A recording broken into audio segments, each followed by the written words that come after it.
Okay, everybody, welcome to the second installment of the LGFA Gaelic4Mothers&Others sponsored by SportsDirect webinar series for 2024.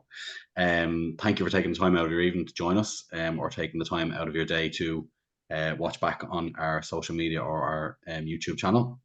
We really appreciate the time that you take to watch these installments of the series. And we are grateful that we have three brilliant guests with us this evening. Three guests who are Gaelic4Mothers&Others participants, but they have gone on a different journey within their club setting, and I'll speak about that in a couple of minutes' time.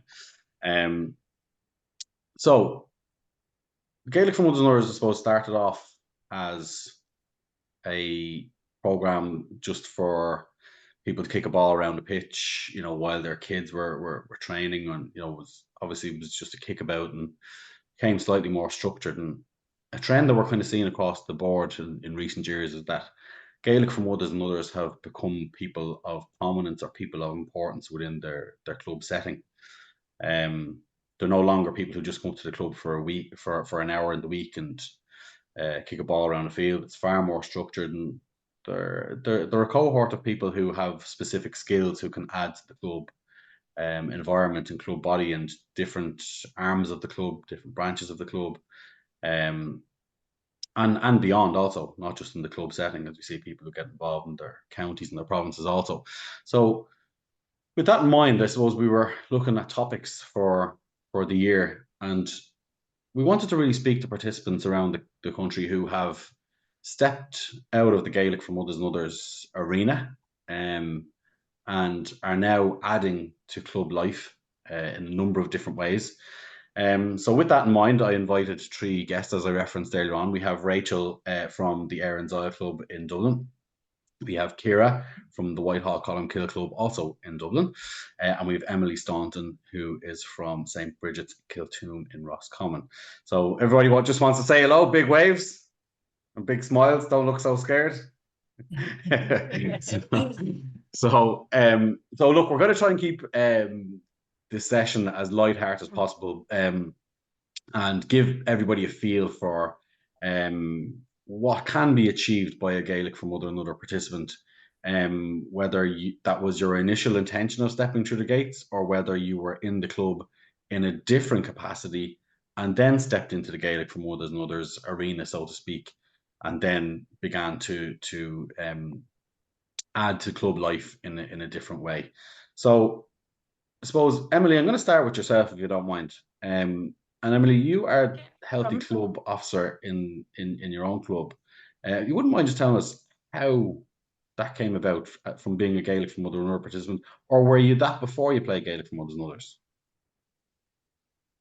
No, it's actually just a new role I'm after taking up. Maybe kind of the training was back in March, so I was asked to take up the role in about February.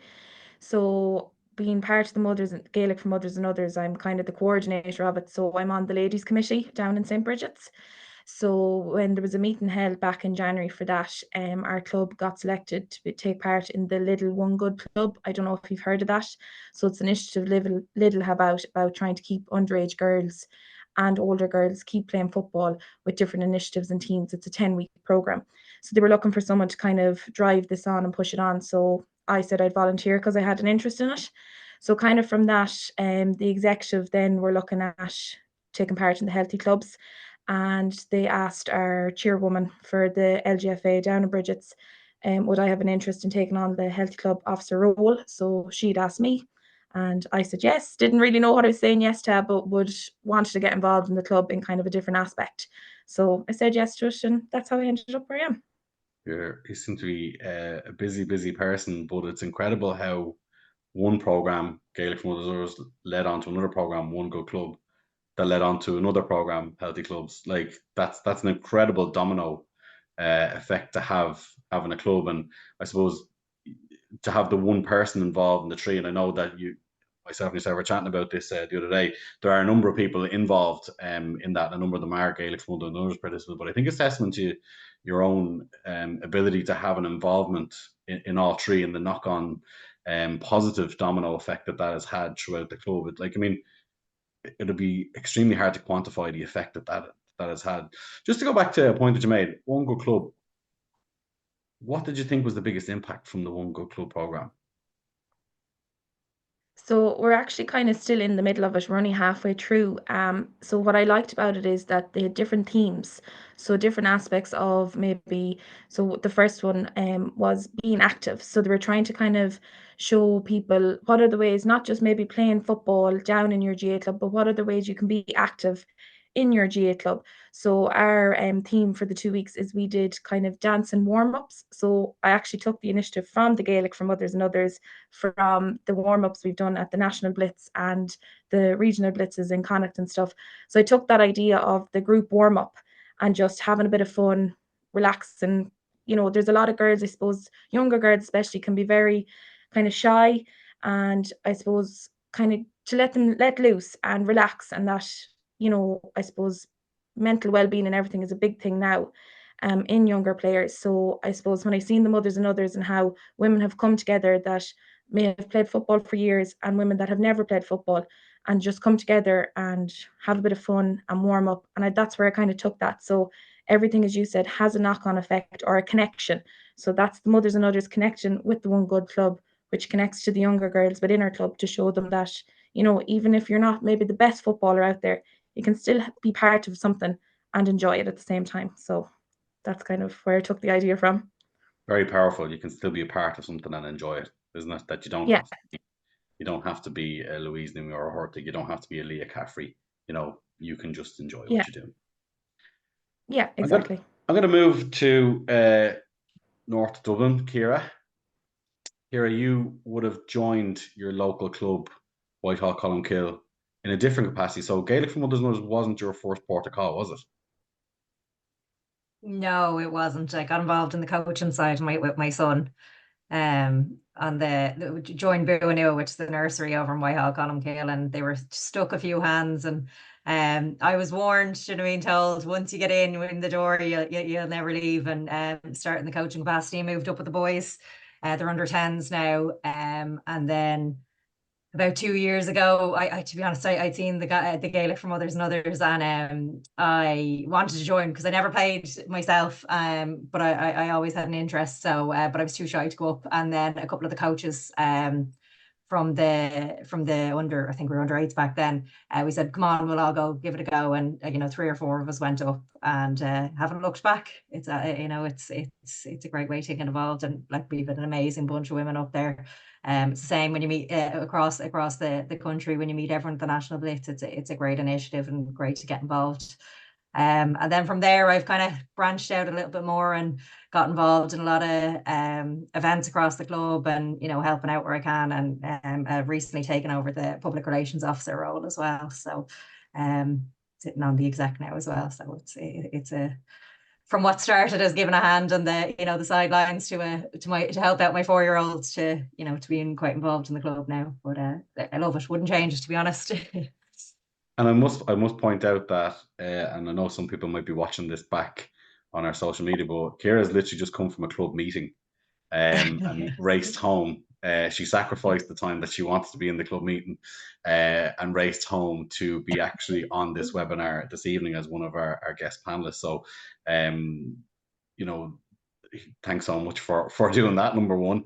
But it shows that it can different roles within the club lead to helter skelter schedules, but very manageable. But I suppose you hadn't intended in your initial interactions with the club to become part of the Gaelic4Mothers&Others group, but it was kind of that peer group of mothers and coaches from your son's team that said, "Come on, let's all do this together."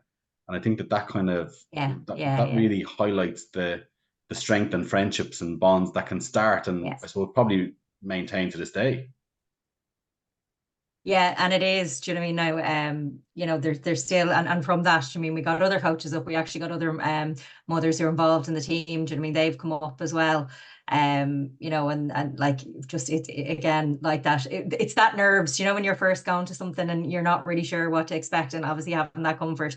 I like anyone I meet who thinks to join, I'm like, just go. Like everyone is lovely. Do you know what I mean? You don't have to have any experience, and they come and they're like, you know, I'm so glad I went. And I was the same. I wish I'd started earlier. Do you know what I mean? That first time I, you know, kind of chickened out to go, and I wish I started earlier. But yeah, no, it's great. And then you know, to have other people come and join, and the numbers are just, you know, kind of you know, improving. They see, you know, the crack we have and the laugh we have, and then the word spreads, and then someone else comes along, or so it's brilliant. You know, yeah, it's great. Yeah. That's from my daily interactions with Gaelic4Mothers&Others participants.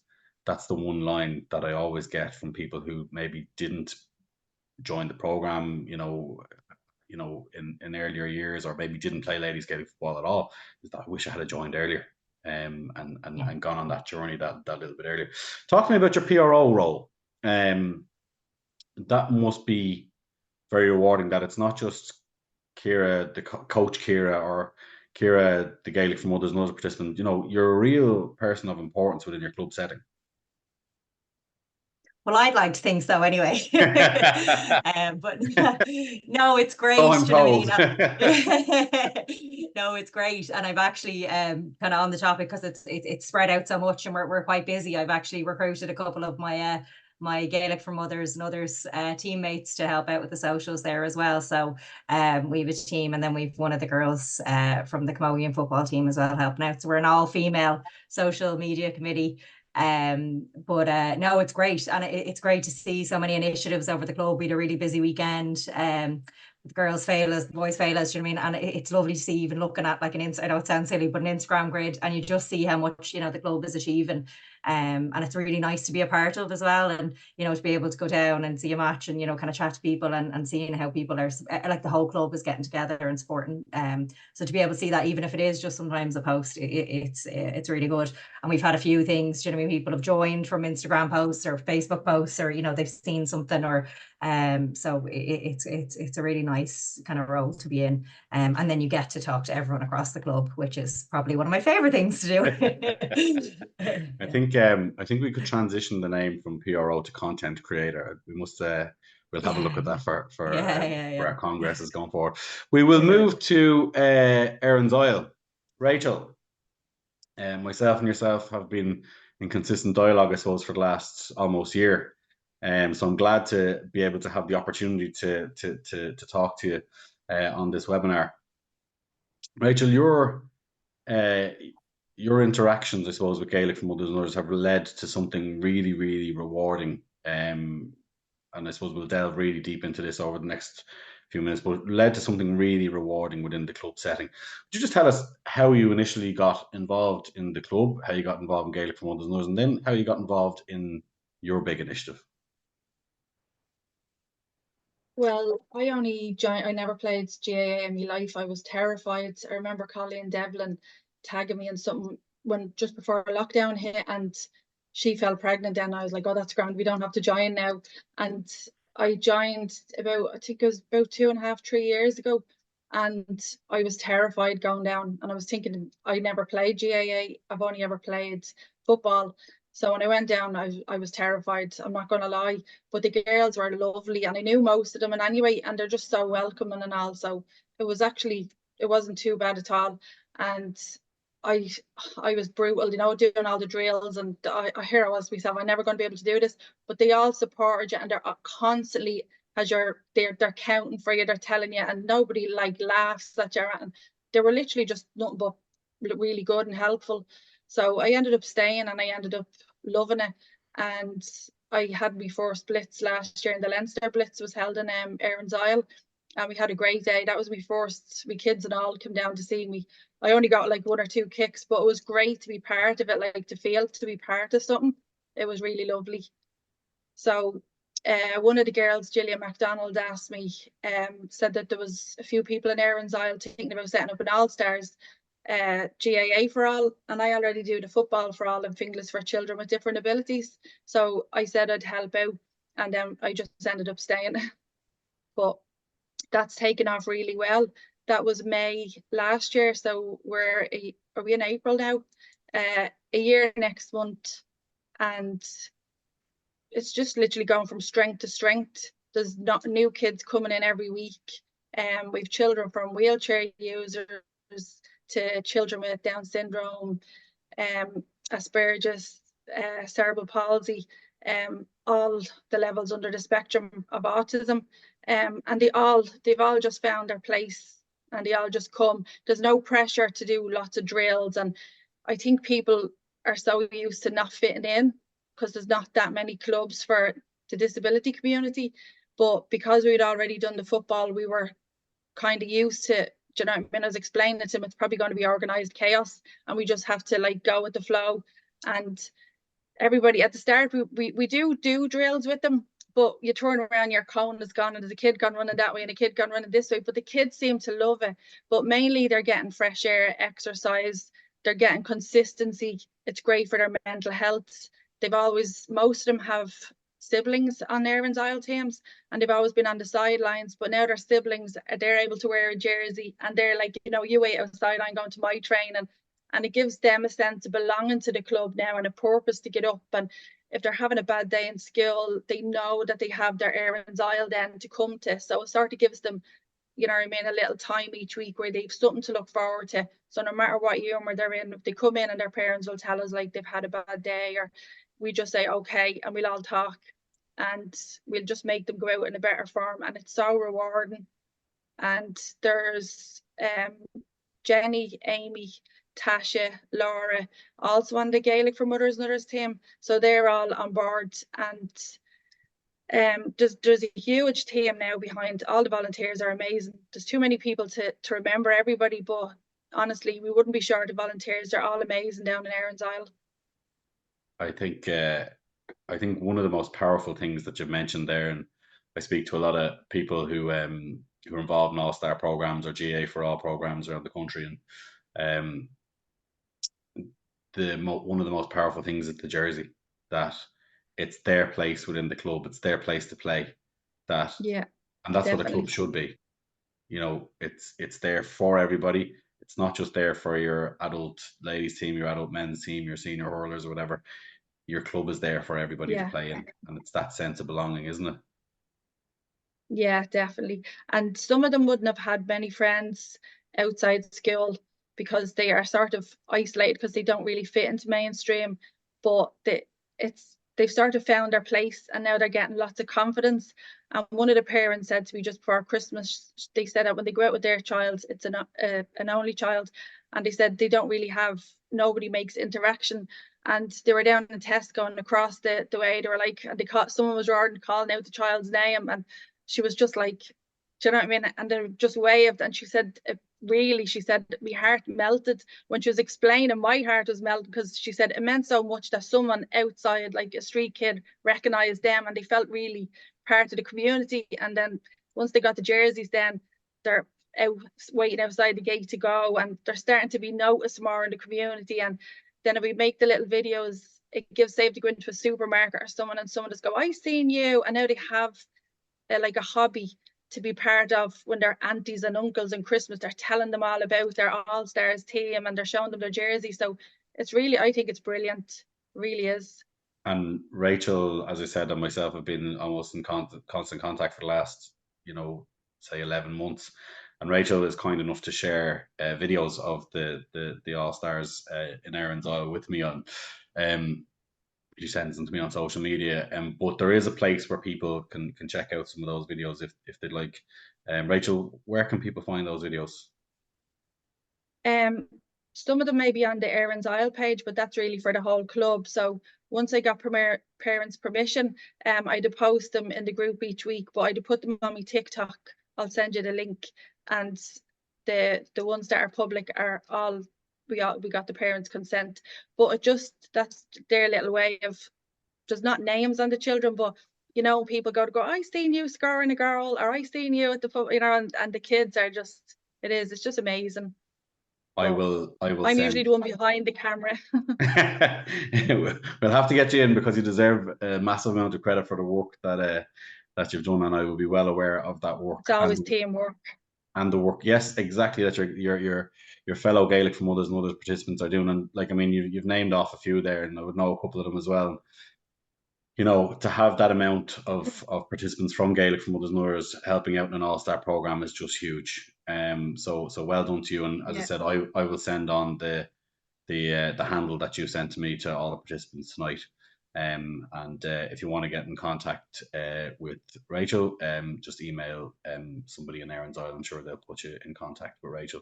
Emily, we're going to jump back west again, if you don't mind. You, of course, in St. Bridget's hosted the return of the Connacht Provincial Festival last year. That I was lucky enough to go down and attend, which was a huge event for the first time in 4 years. Obviously, COVID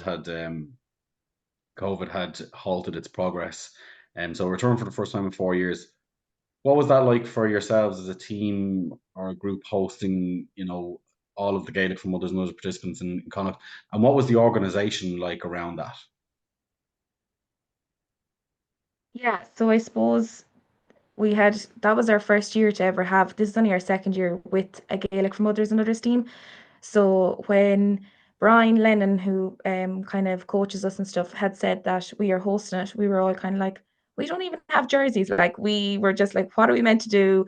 This is it. So it was a quick dash to Dunn Stores to get like all, we'd have the same coloured top. And there was great excitement. There was a little bit of nerves as well, I think, kind of for some of the girls, because it was like, oh God, you know, there's loads of matches. I don't know the rules, different things like that. But we settled into it, and we got a group together. So the ladies committee got a group together. So there was some mothers and others on it. There was some guys from the GA side of the club helping out, and it was just come together. We were in contact, I think, with Sarah and yourself, kind of what we needed to do, how many pitches we needed, things like that. So there was actually a really good buzz around the club, and was surprising how many people then, again, it was another initiative. The Gaelic for Mothers and Others brought people. We had senior players that day helping out with the shop or at the pitches, you know, managing the pitches. We had underage girls there, again, helping out at the shops. They were in the dressing rooms. Some of them managed the bathrooms, things like that. So I suppose it was a real community effort or a club effort that came together to organise it.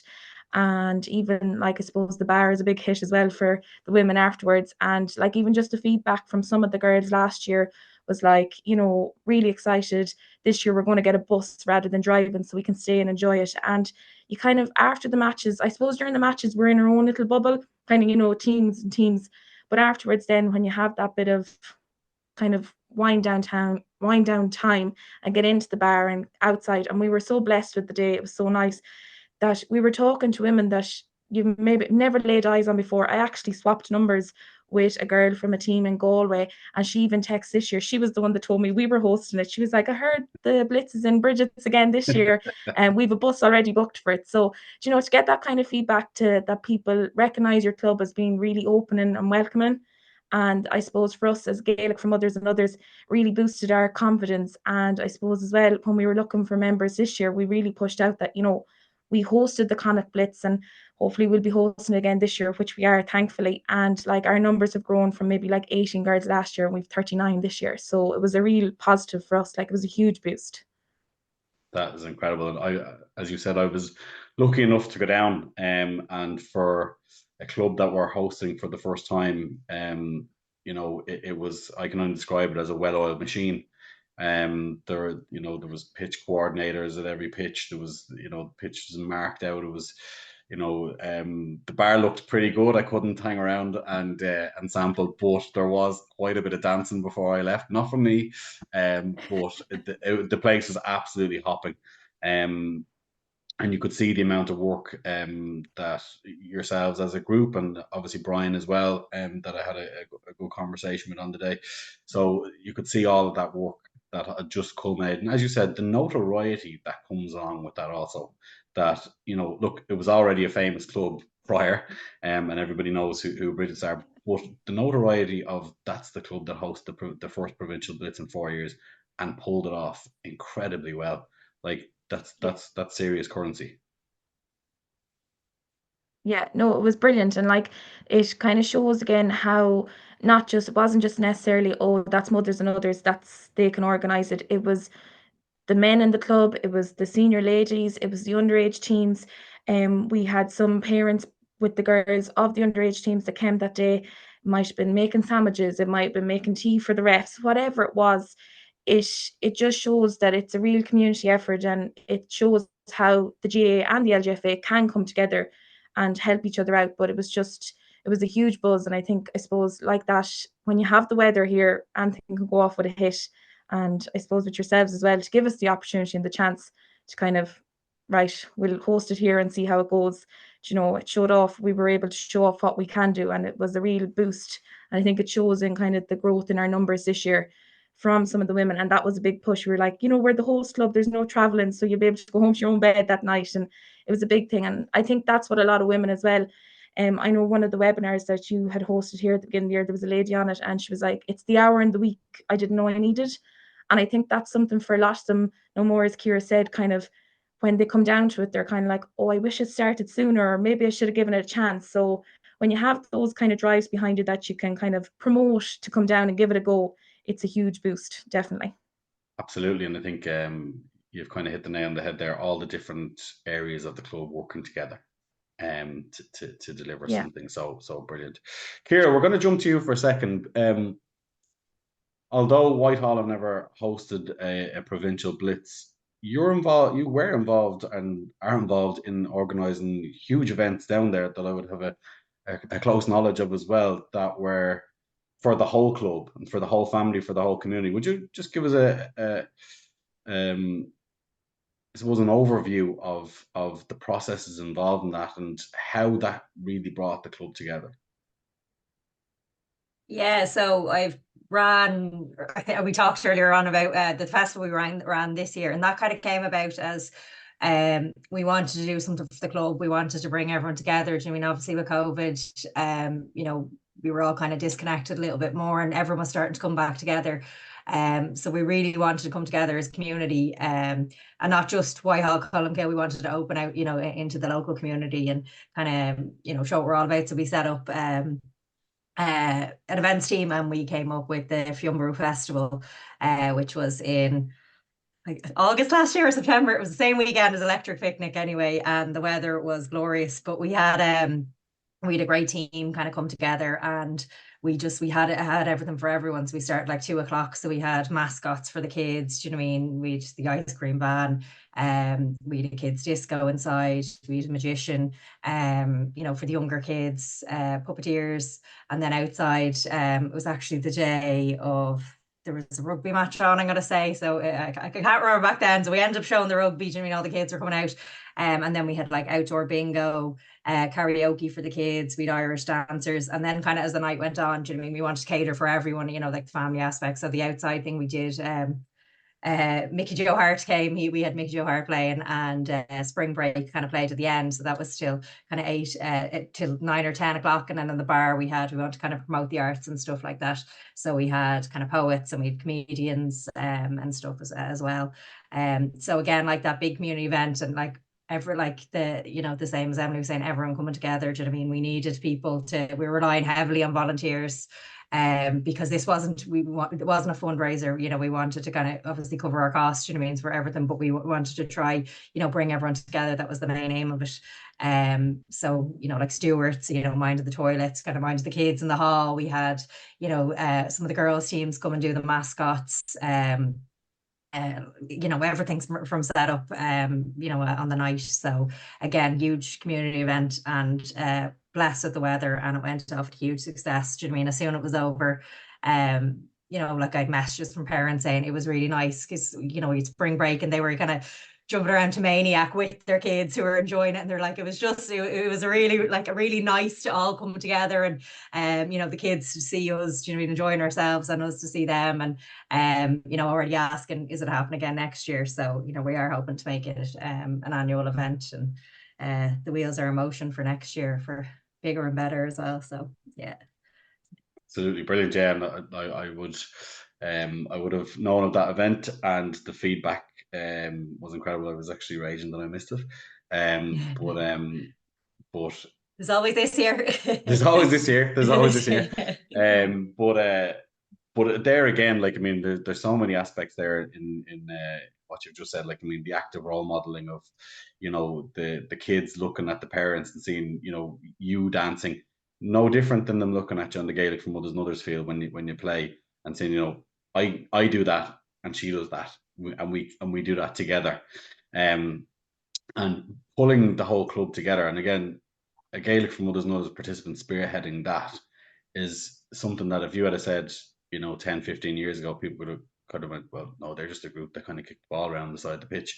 But it's that whole trend that we're seeing, that an event such as that, with people like, you know, Mickey Joe Hart, you know, we've got the World Tonight and Spring Break, and, you know, people of their notoriety headlining something like that, that's bringing a whole club and community together.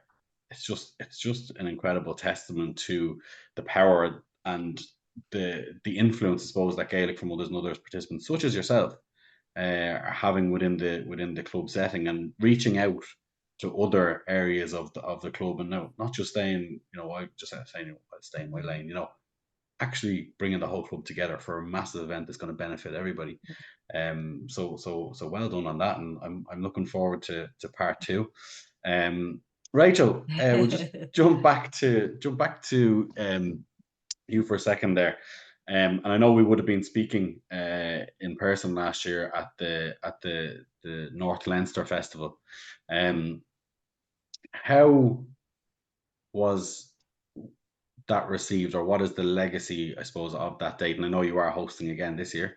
But what was that like for the Gaelic for Mothers and Others in Erin's Isle to host such an event like that in your own grounds, with so many teams there?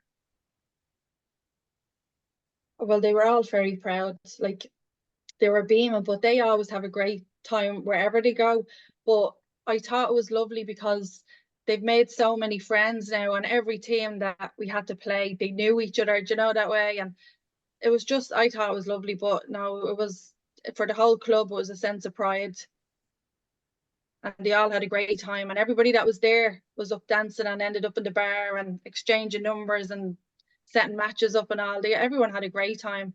So, and it only works because they're great at organising stuff. They all have different little, you know what I mean, little jobs and all. They're amazing. The teamwork is not only inside the four white lines. The teamwork is across the whole club setting, isn't it? Yeah, even their kids and all, like, they're probably on the same teams and all, and they're all in helping. And I've never seen one argument around. They're all just, everything just ends up being really funny, and it's all just fun. But yeah, everyone was so proud of them, and it's not just the kickabout that they have each week. They're really important people in the club, and they're recognised for that now. Everybody knows who we are. The Gaelic for Mothers and Others team now is very popular.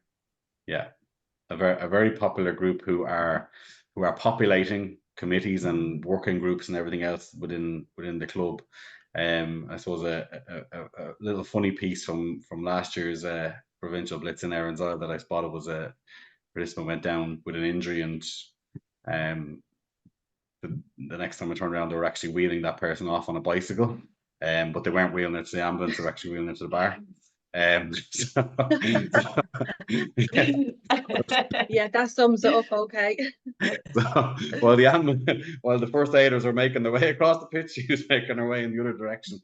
So I'm sure there was some painkillers taken later on in the evening, but it was that, such was the atmosphere of the day, that that kind of teamwork, I suppose, in one sense, and then the social side of things afterwards have just captured it absolutely brilliantly. Rachel, I'm going to stay with yourself just for our last piece. As somebody who has, you know, come into a club, and, you know, you said yourself you never played, and become part of a group and become part of a wider club, and spearheaded such a rewarding initiative in terms of GA for All and the All Stars program. If there was, you know, any Gaelic for Mothers and Others participant that was watching this evening, what would you say to them if they were contemplating, getting involved in anything outside of the program? Well, like, especially after lockdown, I'm sure like lots of people lost their friends and contacts, and they're probably sitting at home, and things they used to do, there's something missing in your life. That's the way I felt. Everybody just sort of was isolated for so long. We forgot who we were nearly. And then when I went back there, I was like, why haven't I been here like the last 30, 40 years? Do you know what I mean? I was like, why didn't my mom put me into something like this? It's like a big family. And they always say it repeatedly, club is family, but I never really got it. But the past few months, I'm like, now I get it, because it's just, I'd love every kid to have a chance to go down and see that they like it. But especially if there's any women sitting at home, they think they're too old. Like, I'm nearly 50 and I only played my first blitz last year. And I'd love them to be able to see that you don't have to be, even if you're shy or you have anxiety or you can't kick. The team it's not about that. It's about they're brilliant teammates, do you know, that way. And you don't have to be the best player. You just have to go and want to be part of it and take part and be willing just to start to step in out of your comfort zone and just say, go for it. Because I guarantee you, all the girls will be all nothing but nice. The coach as well, Sauce, like they're all amazing, and each one have their own battles at home. Like, there's so many individuals going through so much, and then but when you're there, it's sort of like you can leave it all at the gate and they can come in and just have a bit of freedom. And it's really great. Like, and I'm not just saying like because there's a bar up in Erin's Isle, but you can go in for tea afterwards, or you can go in and just with your kids, and it's just more of a social thing, really. And then at least if you're having a bad week or bad day with your kids or what have you, you can say to yourself, right, well, I'm going to Erin's Isle, bye, I'll see you. Do you know what I mean? And you can get stuck in helping. Like, another one of the Gaelic mothers and others, Sheila, has started up for older members a coffee morning, but now she's starting up a choir for them. So there's loads of other avenues you can take, like, do you know what I mean? And Erin's Isle, I have to say now, I'd be proud to say that they are really inclusive. They're trying to bend over backwards to be, do you know what I mean? We got a ramp fitted, a new disability toilet. It's becoming more inclusive, do you know what I mean, and accessible for everybody. And I think that's important in every community at the minute. Absolutely. But only for the Gaelic for Mothers and Others team, I probably wouldn't be able to help out now because I wouldn't have even known about it. So I'm glad I stepped up and got out of my comfort zone and tried it. I love it. I'm glad that we're recording this session, because that pretty much encapsulates anything I would say to somebody, or anybody who is trying to, sum up what the program is about and what it can be about and what a club can be about. I think you've pretty much summed it up there. Ciara, I'm going to move to you next, and then Emily. How am I meant to follow that? I'm going to ask is pretty much what Rachel said.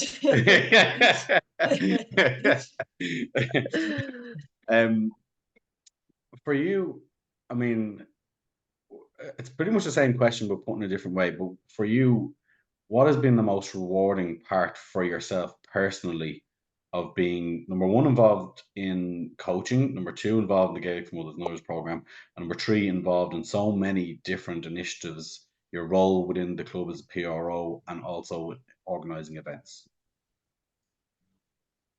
I think it's that sense of belonging, like being part of a community. Do you know what I mean? Across all three kind of categories. Do you know what I mean? I have made friends across the Gaelic4Mothers&Others, in the club, other coaches.